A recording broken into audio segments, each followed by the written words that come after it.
আপনারা জানেন জান্নাতের মধ্যে একটা মাহফিল হবে, সেমিনার হবে। সেখানে আল্লাহ জান্নাতীদেরকে নিয়ে একটা মাহফিলের আয়োজন করবেন। জান্নাতি শ্রোতা হবে আর বক্তা হবে তিনজন। প্রথমে বিশেষ বক্তা হিসেবে থাকবেন হযরত দাউদ আলাইহিস সালাম।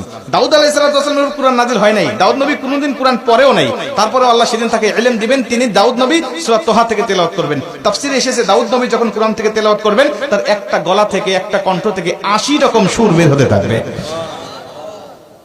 জান্নাতীরা দাউদ নবীর কণ্ঠে তেলাওয়াত শুনে তো পাগল, বলবে আল্লাহ কি তেলাওয়াত শুনতেছি, আমরা তেলাওয়াত শুনে শুনে জান্নাতে থাকতে চাই, আর কিচ্ছু চাই না। আল্লাহ বলবে এর থেকে কি সুমধুর তেলাওয়াত শুনতে চাও না?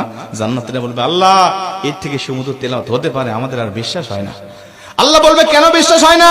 দাউদ নবীর উপরে কোরআন নাজিল হয় নাই, দাউদ নবী কোরআনের জন্য মার খায় নাই। যে নবীর উপরে কোরআন নাজিল করেছি, যে নবী কোরআনের জন্য মার খেয়েছে, দাঁত শহীদ করেছে, মাথার হেলমেট ভেঙেছে, উহুদের প্রান্তরে রক্তক্ষরণ করেছে, ওই নবীর কণ্ঠ থেকে কোরআনের তেলাওয়াত শোনো কেমন সুমধুর শোনা যায়।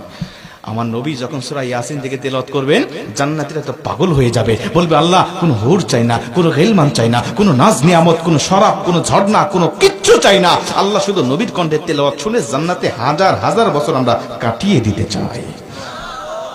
আল্লাহ বলবে জান্নাতি এর থেকেও কি সুমধুর তেলাওয়াত তোমরা শুনতে চাও না? জান্নাতীরা বলবে আল্লাহ এর থেকে সুমধুর তেলাওয়াত হতে পারে, এটা আমাদের আর বিশ্বাসই হয় না।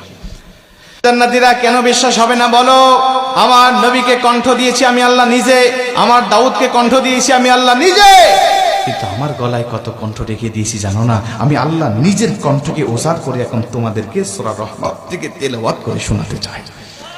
আমার আল্লাহ সেদিন টান দিবেন সূরা রহমান থেকে, আর রহমান বলবেন না, তিনি আনার রহমান বলে টান দিবেন। আমি রহমান, যে রহমানের কথা দুনিয়াতে তোমরা শুনেছো, যে রহমানের ভয়ে দুনিয়াতে পাপ থেকে বিরত ছিলে, যে রহমানের ভয়ে তাহাজ্জুদের ওয়াক্তে দাঁড়িয়ে চোখের পানি বিসর্জন দিয়ে নামাজ আদায় করেছো, যে রহমানের ভয়ে সারাটা দিন রোজা রেখেছো, যে রহমানের ভয়ে তোমরা সত্যের পক্ষে চলেছো, ওই রহমান আর কেউ নয়, আনার রহমান, আমি রহমান বলে আমার আল্লাহ সেদিন একটা টান দিবেন। আমার রবের টান শুনে জান্নাতীরা সেদিন হাজার হাজার বছর ধরে জান্নাতের মধ্যে বেহুশ অবস্থায় পড়ে থাকবে।